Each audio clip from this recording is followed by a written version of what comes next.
गरीबों को 3 रुपए किलो चावल और 2 रुपए किलो गेहूं। इसके अलावा भोजन के अधिकार के तहत देश के गरीबों से और कई तरह की रियायत का वादा। लेकिन बड़ा सवाल ये कि क्या सरकार वाकई भूखों की चिंता कर रही है या फिर ये सब वोटों का जुगाड़ है।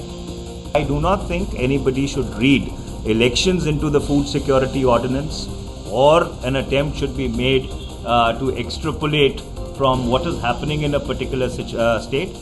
मानसून सेशन संभवतः जुलाई के 3rd वीक से प्रारंभ हो रहा है। इसमें इतनी जल्दबाजी करने की जरूरत क्या थी? 9 वर्षों में इस गवर्नमेंट ने फूड सिक्योरिटी बिल पार्लियामेंट में लाकर उस पर डिबेट कराकर उसे पास कराने की क्यों नहीं कोशिश की? ये जल्दी में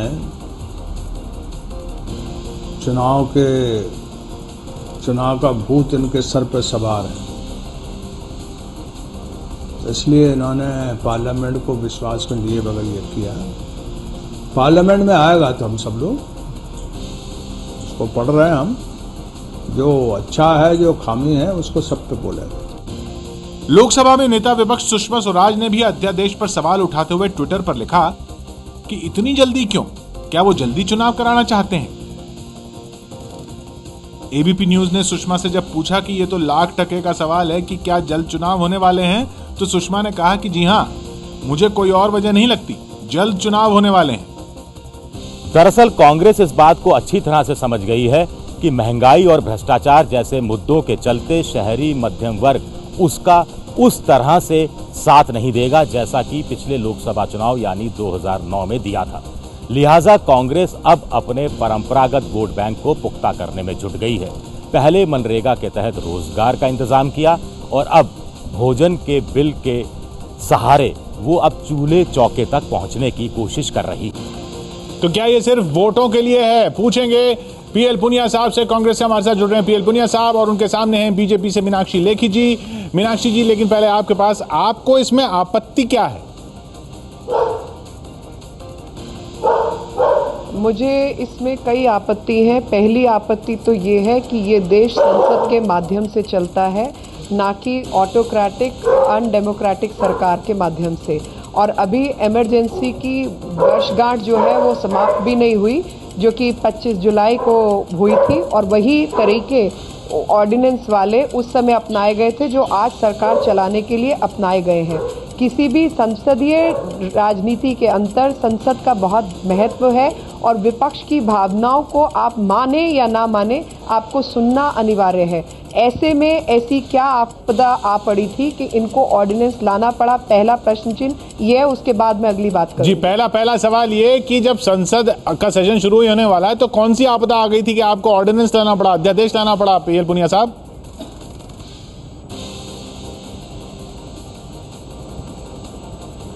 देखिए, संवैधानिक व्यवस्था है, संविधान में अध्यादेश लाने की व्यवस्था प्राविधान है। भारतीय जनता पार्टी के नेतृत्व जो एनडीए की सरकार थी तब भी ये प्राविधान था, तब भी इन्होंने अनेक अध्यादेश लाए और जो संवैधानिक प्राविधान है उसका इस्तेमाल किया। तो इसमें कौन सी नई बात है? आज पार्लियामेंट सेशन में नहीं है, पार्लियामेंट सेशन में नहीं होती है तब ये अध्यादेश लाया जाता है। और फिर इसमें आपत्ति क्या हो सकती है? जब अध्यादेश है 6 महीने के अंदर पार्लियामेंट का रेटिफिकेशन लाना आवश्यक है, तो जो सेशन आ रहा है तो उसमें रखा जाएगा इसको रेटिफिकेशन के लिए, और तब जो बात कहनी हो कहा जाए। तो आपत्ति की बात कर रहे हैं, विपक्ष को विश्वास में लेने की बात कर रहे हैं, तो जो बात कही जाएगी, जो आपत्ति होगी तो उसमें बताएंगे, उसका संज्ञान लिया जाएगा और उसके हिसाब से फिर उसको पास किया जाएगा या संशोधन किया जाएगा। पुनिया साहब कह रहे हैं सेशन में रखेंगे, रेटिफिकेशन के लिए आएगा, तब आपकी आपत्ति ले लेंगे। आप समझने की कोशिश करें, हमारी खबरों के मुताबिक 15 अगस्त को कोई घोषणा होने वाली है और ये सरकार अगले 6 महीने रहेगी। इसका कोई सबको संज्ञान है कि ये 6 महीने शायद नहीं चलेगी। और मेरे को इसी बात से मैं जोड़ना चाहती हूँ कि ये वो सरकार है जब 2 साल पहले सुप्रीम कोर्ट में राइट टू फूड का मामला चल रहा था और वहाँ पर तारीफ हो रही थी छत्तीसगढ़ सरकार की।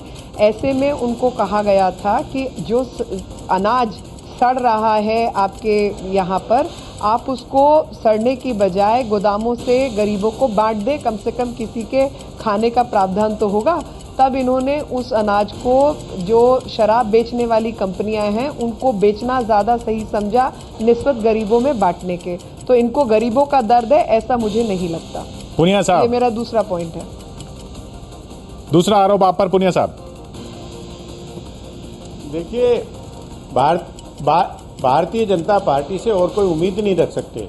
जो गरीबों के लिए 75% जो हिंदुस्तान के लोग हैं, जो गरीब हैं, उनके लिए एक भोजन का अधिकार दिया जा रहा है और उसमें भारतीय जनता पार्टी को आपत्ति है। इनको आपत्ति ये है कि इतना अच्छा कदम है और हमने ये नहीं कि अब लाए हैं, हमने तो पिछले सत्र के दौरान पार्लियामेंट का जब सत्र चल रहा था तब भी इसको लाए थे, लेकिन भारतीय जनता पार्टी ने एन प्रकार उसको रोका इसलिए कि ये आम आदमी के भले के लिए है। अगर रोक देंगे, अगर ये पास हो गया तो कांग्रेस पार्टी को और यूपीए सरकार को पूरा क्रेडिट मिल जाएगा और जब चुनाव आएगा तो इनको श्रेय मिलेगा।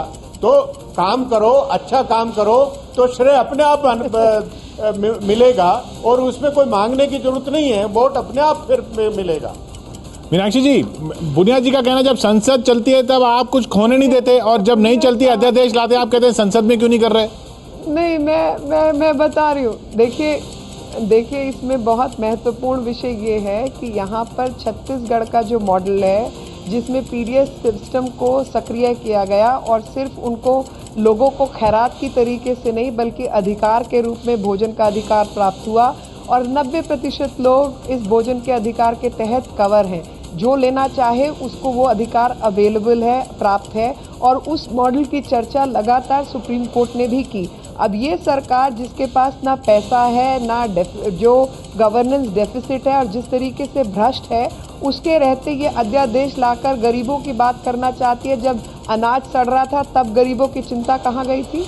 और जब बात उठाते हैं कि हमने संसद नहीं चलने दी, तो संसद नहीं चलने के कारण तो ये थे जब सोनिया गांधी विपक्ष की नेता को 10 मिनट बोलने नहीं देती और इशारा करके सब उनके इशारे पे खड़े हो जाते हैं और स्पीकर 16 बार उनको 1 मिनट के अंदर 60 बार टोकती है। तो ये जो झूठी बातें हैं वो सबके सामने नहीं। क्या बात, उन्होंने तो कॉलर तक पकड़ा था जी, वो रिकॉर्डिंग आप लोगों ने हटवाई। मैं भी संसद की उतनी जानकारी रखती हूँ, शायद आपसे थोड़ी कम। जी 17 जी मीनाक्षी जी 15 सेकंड आपके बाकी है, मैं बचाना चाहूंगा आपके 15 सेकंड। पुनिया साहब देखिए भारतीय जनता पार्टी, अभी हमारी बहन मीनाक्षी जी कह रही हैं कि छत्तीसगढ़ मॉडल है, कभी उनको गुजरात मॉडल याद आता है। ये सरकार आम आदमी का भला मॉडलों से नहीं होता है, ये जमीनी हकीकत के हिसाब से कानून बनेगा, उसकी योजना बनेगी तब उसी से होता है।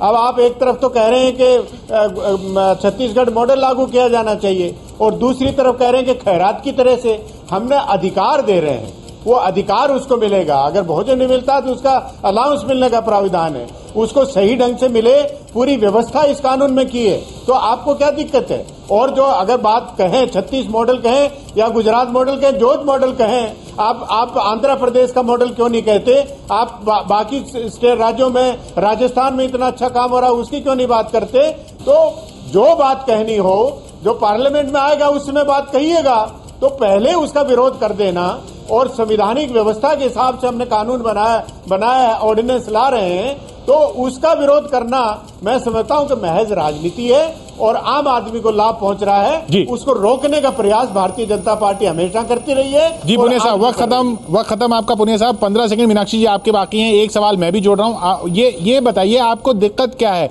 क्या ये देर हो गई, ये दिक्कत है, या जल्दी हो? एक तरफ आप कह रही है देर हो गई, दूसरी तरफ आप कह रही है इनको जल्दी पड़ी है, समझ में नहीं आया।